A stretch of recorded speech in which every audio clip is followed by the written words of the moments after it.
Euskadin, nekazaritzaren arloko euskal erakundeen bi kezka nagusiak eta gure herriko lehen sektorearen akoroar, alde batetik produktuen kalitatea egiaztatzea eta bermatzea da, eta beste alde batetik sektorea gaztetuko duen belaunaldi errelebua bultzatzea. Bizkaiko nekazaritza lurren funtsa, Foru Aldundiak irmoki hartutako erabaki bat da, eta erabili gabeko lurrak gazte eta emakumeen esku uztea du helburu. Lurroiek gaur arte alfer lurrak baitziren, elikagairik ematen ez zutenez. Gure lurraldea txikia eta biztanle askokoa izanik, nekazari gazteek oso zaila daukate lehen urratsa emateko orduan, eta ondorioz sektorea gaztetzea ere zaila da. Nekazaritza lurren funtsaren eskutik, lurrak oso prezio honean alokatzen zaizkien nekazari berriei. Bizkaiko Foru Aldundiak orain arte 3 esleipen egin ditu, oraingoan Mundaka eta Arrankudiaga aldean, eta guztira 16 hektarea izan dira. Recientemente hemos hecho la tercera adjudicación. Orain dela gutxi, Bizkaiko nekazaritza lurren funtseko lurbankuko 3. esleipena egin dugu, eta guztira 16 hektarea izan dira, Mundaka eta Arrankudiaga artean banatuta. Gainera, udalerriek hektarea horiek lagadizkiote lurbankuari. Hori noski, biziki eskertzen diegu. Lur horiek larre erabilera zuten, ganaduarentzako lurrak ziren alegia, eta Mundakaren kasuan haragi ganadurako erabiliko dira, eta Arrankudiagaren kasuan esne ganadurako. Gainera, Arrankudiagaren kasuan badago beste berezitasun bat. Hektarea horiek ondasun erkidego bati, sozietate zibil bati esleitu baitzaizkio. Sozietatea familia oso batek osatzen du. Gurasoek eta 2 seme gazteek, esne ganaduan jarduten baitute denek. Baina prozesu hau oso dinamikoa da, eta 4. esleipenerako epea ekainaren 30 arte egongo da zabalik. Barazkigintza ekologiko eta integratua izango du ardatz. Bizkaiko nekazari gazte guztiei, 15 lursail eskaini dizkiegu Loiun. Lursailen erdiak nekazaritza ekologikorako dira, eta beste erdiak nekazaritza konbentzionalerako, baina nekazaritza integratua behar du izan.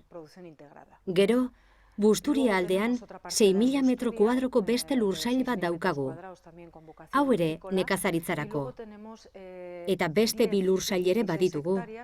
10 eta 16 hektareakoak urrenez urren. Bata Mundakan berriro, eta bestea Ganguren mendian.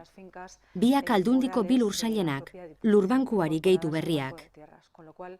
Beraz, 4. esleipen honetan, hektarea kopuru ederra izango dugu. Arrankudiagako lursaila sozietate bat osatu duen familia bati esleitu diote. Alfonso Olabarrietak, haren emazte Miren Gorrotxategik eta haien 2 semeek, Alfonsok eta Iñakik, osatzen dute aipatu sozietatea. Mirenek eta Alfonsok esne ganaduarekin lan egiten zuten lehen, baina aurreko baserriak muga asko zituen. Horregatik, duela 15 urte hemen jarri ziren bizitzen, Arrankudiagan. Arrankudiagan bizi ginen, baserri batean, betiko baserrian. Behean, korta zegoen eta han hasi ginen esnebeiekin. Leku aldetik oso mugatuta geunden eta zerbait egin behar genuela erabaki genuen. Eta hau lortu genuen lursail hau ikusten duzuena egin eta ona etorri ahal izateko. Eta hemen jarri ginen bizitzen, 1988 urteko otsailean. 25 abere ekarri genituen eta handik gutxira kopuru hori biderkatu egin genuen. Hori emazteak Mirenek eta biok egin genuen.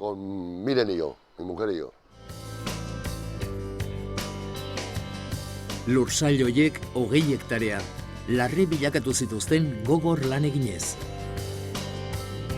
Hace 15 años nosotros cuando llegamos aquí a hacer la explotación. Duela 15 urte ona etorri ginenean gauzak martxan jartzera, hemen 20 hektareako lursail bat bazegoela ikusi genuen. Lur landugabeak ziren, eta ahalik eta gehien aldatu genituen orain ikusten duzuen moduan. Hemen lan benetan handia egin zen, eta inbertsioa ere handia izan zen. 10-12 hektarea berritu baitziren, eta han ere gauza bera egin beharko da, eta dirua inbertitu beharko da. Gero lurzoru guztia egokitu beharra dago, traktoreekin etorri ahal izan gaitezen, eta ahalik eta erosoen lan egin. Lo más cómodamente posible. Orain, egokituriko lursailean garbiketa on bat egitea baino ez da falta. Alfonsok prezio honean eskuratu dituzten lurrak erakutsi dizkigu. Lur hoietatik aterako dute ganaduarentzako bazka. Y hace, pues no sé, 2 años... Duela 2 urte eta koska, udalarekin jarri ginen harremanetan, eta udalarekin muga egiten zuen lursail bat bagenuela kontuan harturik, eta erabiltzen ez genuenez guretzat urrun zegoelako, udalari truke bat egitea proposatu genion. Ados jarri ginen, eta gelditu zen leku bat, trukatutakoa bezain eskuragarria berritu ahal izateko. Orduan, berriz proposatu zitzaien haien jabetzako lekua nekazaritza lurren funtsari lagatzea. Udalak proposamena onartu zuen, eta 2 urte eta koska igaro ondoren, hementxe gaude, trukea eginda. Eta lagapena ere eginda.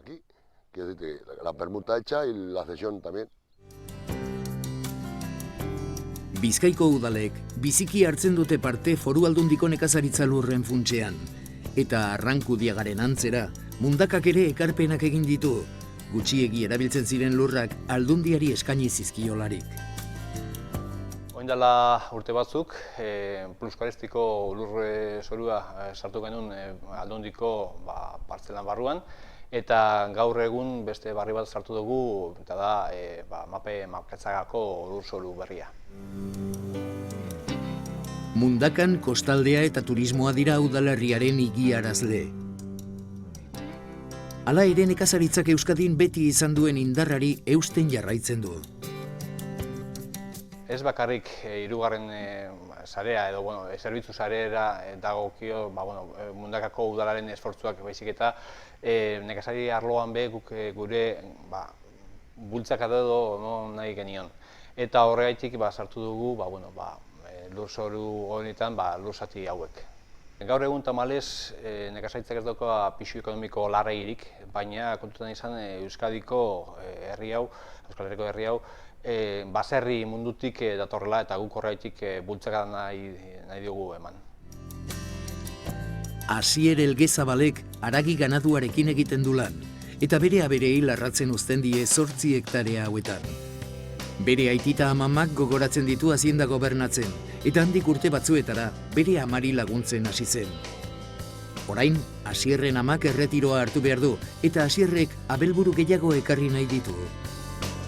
Gure atxitxanetik eta amumanatik zatoz esplotazioa, lehen eureko gintzez, da gure amak ekartzen honien, handitxua gintzen esplotazioa, baina gaur egun nik hartu dutek eta ideia da doblera aumentatzi esplotazioa eta apurbete gaur egungo normetan konpetitibo hau eta apurbet izetia biabli haua esplotazioa.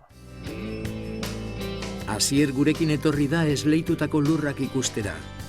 Abereak larratzera eraman aurretik, sastraka kendu eta lurrak arbitu beharko ditu. Asierrentzat funtsezkoa da beharraina hektarea izatea, ustiategitik etekinak lortu ahal izateko. Gaur egun Mundakako herri zen gaude eta haue hartun dugu pastueko, Bizkaiko Foru Aldundik. Behizek kanpu noteko behatzi hilabete egun behar du, da gehizena nahi dugu behizek pastu noteko urte guztize kanpun edo behatzi hilabete edo 10 edo gehizena ikutik. Gaur egun onelako iniziatibak Bizkaiko Foru Aldundik ona dizek gaurko gazteentzat eta gazteik ezinantzat ona dizek, ze laguntza danak Bizkaiko Foru Aldundik etosena ona die.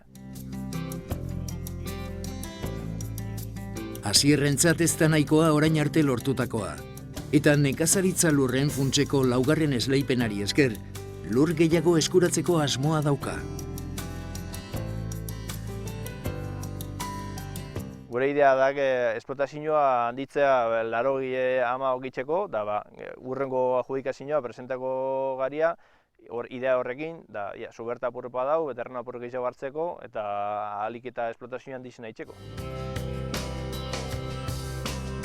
Gure lehen sektoreak kalitate handiko elikagaiak ematen ditu, ondo sustraiturik dago, eta gazte jendeak ilusio zeltzen dio lanari. Hala ere, Bizkaiko eta Euskal Herriko lehen sektorearen etorkizunak kontsumitzaileon eguneroko babesa behar du.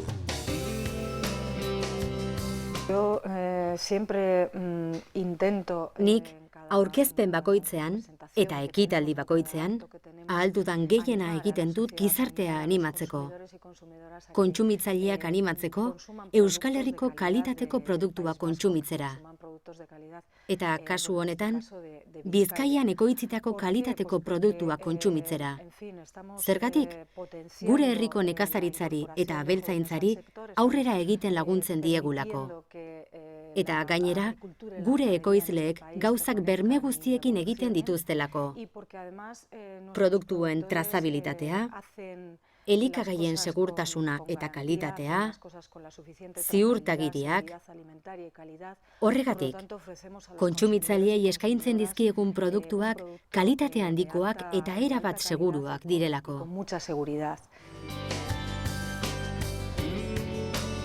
Kalitate egiaztatua gure nekazaritzaren ikurra da.